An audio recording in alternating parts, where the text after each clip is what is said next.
Roupas tóxicas, sapatos de plataforma com 50 centímetros e um compartimento nas calças para guardar o pênis. Você sabia de alguma dessas tendências antigas da moda?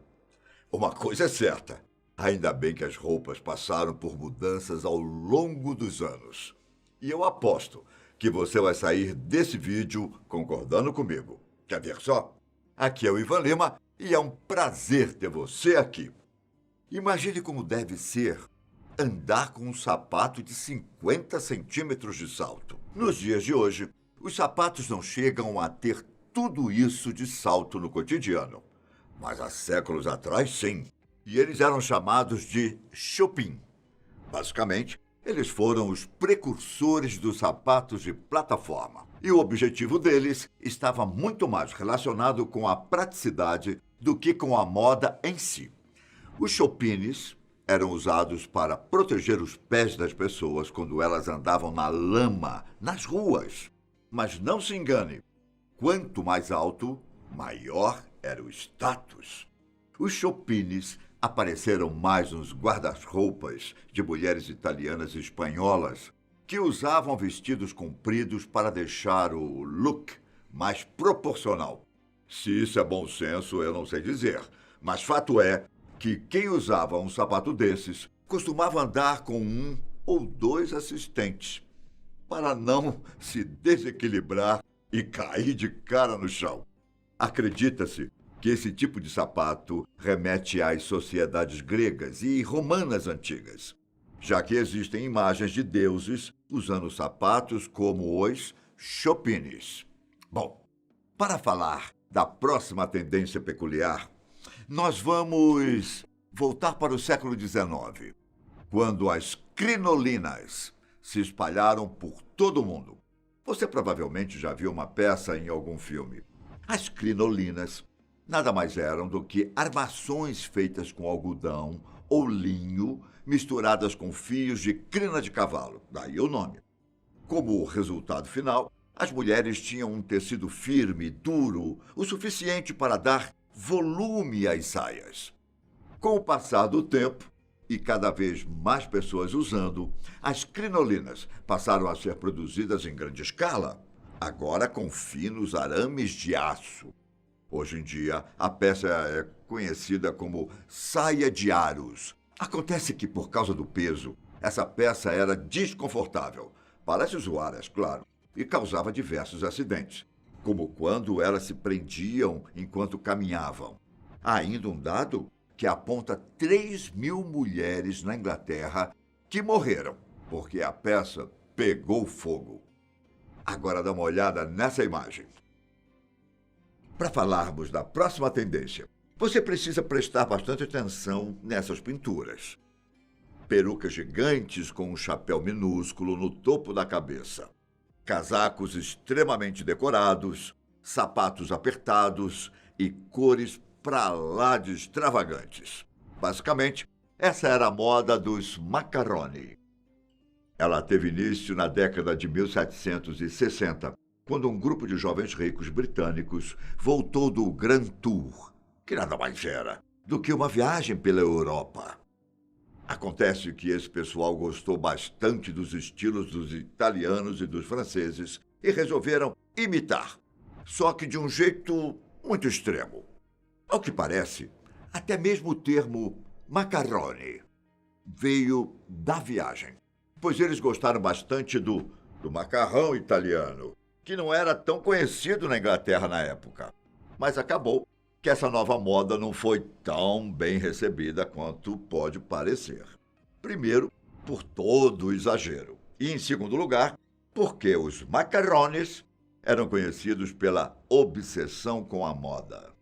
E naquela época, a ideia de moda tinha se tornado um universo quase que exclusivo das mulheres.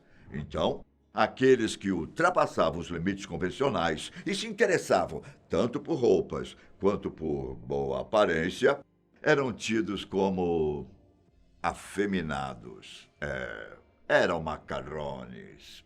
No início, apenas a alta sociedade havia aderido a essa tendência. Só que logo depois, Todas as classes sociais se interessaram. Você sabe de onde vêm as expressões louco como um chapeleiro? Ou simplesmente chapeleiro maluco?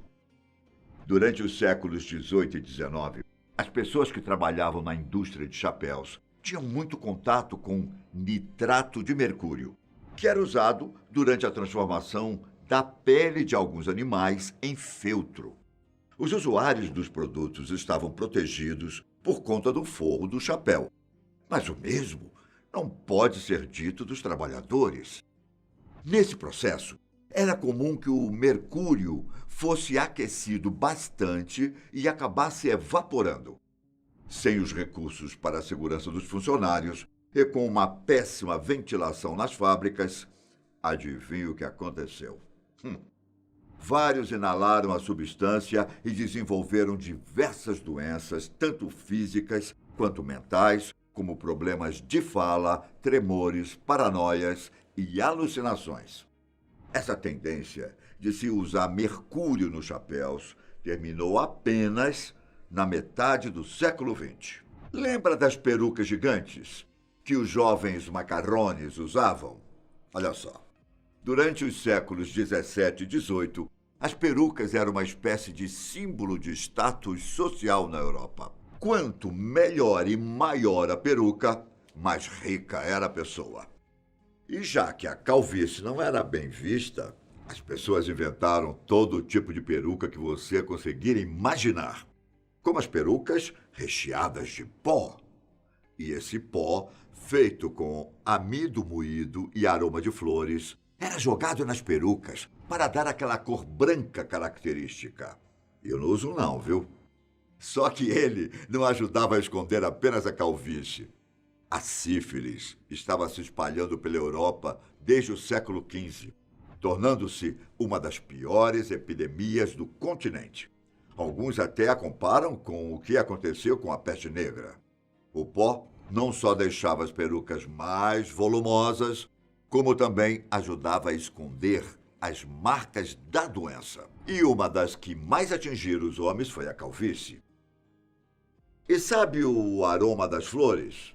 Então, isso ajudava a camuflar o odor das pessoas que não costumavam tomar muitos banhos, porque acreditavam que isso poderia deixá-las mais susceptíveis a doenças. Acabou que essa tendência desapareceu depois da Revolução Francesa.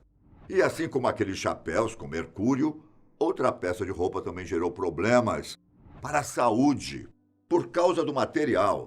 E tudo começou com os vestidos no final do século XVIII, quando o químico sueco Carl Wilhelm Scheele desenvolveu uma pigmentação verde esmeralda com vitríolo de cobre, potássio e arsênio.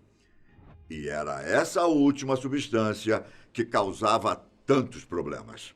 Durante vários anos, as mulheres compravam roupas que usavam a pigmentação e começaram a perceber o surgimento de erupções cutâneas e queda de cabelo. Isso porque o arsênio é altamente tóxico. Entre os outros problemas estavam ainda dores de cabeça, náuseas e até diarreias. Só que os mais afetados não eram as usuárias, mas os fabricantes das peças de vestuário, que tinham contato direto com a substância. O próximo item da nossa viagem é um tanto quanto esquisito, mas eu garanto que você conhece bem. A braguilha. Aquela abertura que fica na parte da frente das calças e shorts, com um zíper ou botões para a abertura. Pois é, ela existe há vários séculos, mas não da forma que você imagina. Lá nos anos 1500, a moda masculina passou por algumas mudanças. Antes, os homens usavam um colete comprido chamado de gibão, que descia até algum ponto das pernas. As calças estavam mais para longas meias, bem apertadas, que subiam até a altura da cintura.